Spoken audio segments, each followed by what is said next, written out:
আজকে আমি আর আমার হাজবেন্ড গেছিলাম বাজারে মাংস আনার জন্য। যাই হোক, বাজারে গিয়ে তো সেরকম কোনো ভিডিও করা হলো না, তাই বাড়িতে এসে ভিডিও করছি।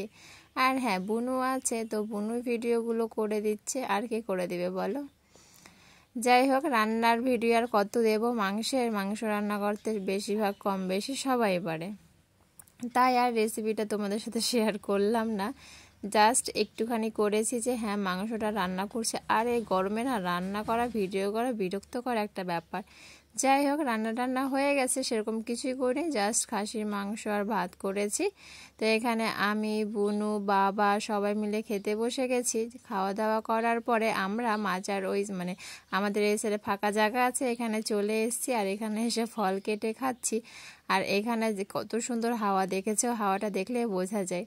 তারপরে আর কি স্নান টান করলাম, ফ্রেশ হলাম, ফুচকাওয়ালা এসেছিলো, তো এখানে ফুচকা নিয়ে চলে এসেছি। আর এখানে নিয়ে বসেও গেছি। তো যাই হোক, আমরা তিনজন মিলে খেলাম, আমি, আমার হাজব্যান্ড আর আমার বুনু। ফুচকা খেতে কার না ভালো লাগে? আমি যখন একটু হলেও যখন বয়সটা কম ছিল, ভাবো যে 11-12 যখন পড়তাম, তখন ভাবতাম কি ছেলেরাও ফুচকা খায়। আর এখন আমার বরকেই দেখি, ও তো আমার থেকে বেশি ফুচকা খায়। যাই হোক, অনেকের মুখে শুনি ছেলেরা নাকি টক জিনিস খায় না, খেতে চায় না, যেরকম আমার বাবা বা আদার্স অন্য কাউকেও দেখেছি আমি। চলো ছাড়ো, ফুচকা খাওয়া তো হলো, হওয়ার পরে আবার এখানে ফল নিয়ে বসে গেছি খাওয়ার জন্য। তারপরে বিকেল টাইমে শরীরটা একটু জানি না কেন ভালো লাগছিল না, তো বুনুকে বললাম একটু মাথায় তেল লাগিয়ে দিয়ে মাসাজ করে দে।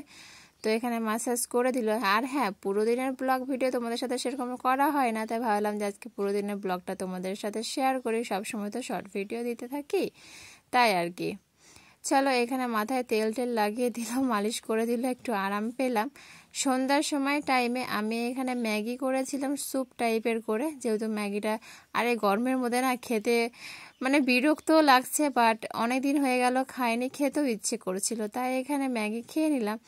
খাওয়ার পরে আমার হাজব্যান্ড যখন আসলো, তখন এখানে ছোলা নিয়ে এসেছিলো, তো ওটাকে কাঁচা লঙ্কা, পেঁয়াজ, তেল, বিট নুন এগুলো সব দিয়ে মাখিয়ে খেলে বেশ ভালোই লাগে খেতে। যাই হোক, ওটা খেলাম। আর এখানে আমরা বসে বসে লুডো খেলছিলাম। খাওয়ার পরে আমার বুনুকে আমার হাজব্যান্ড যখন কাজ থেকে এসছিল না, তো চকলেট এনে দিয়েছিল, ওর একার জন্য আনেনি, আমার জন্যও নিয়ে এসছে। তো 20 টাকা দামের ডেরি মিল্কগুলো ওগুলো দুটো এনেছিল, আর জেমস নিয়ে এসেছিল। তো আজকের মতো পুরো দিনের ব্লগ ভিডিওটা এইটুকু ভালো লাগলে অবশ্যই চ্যানেলটাকে সাবস্ক্রাইব করে দিও।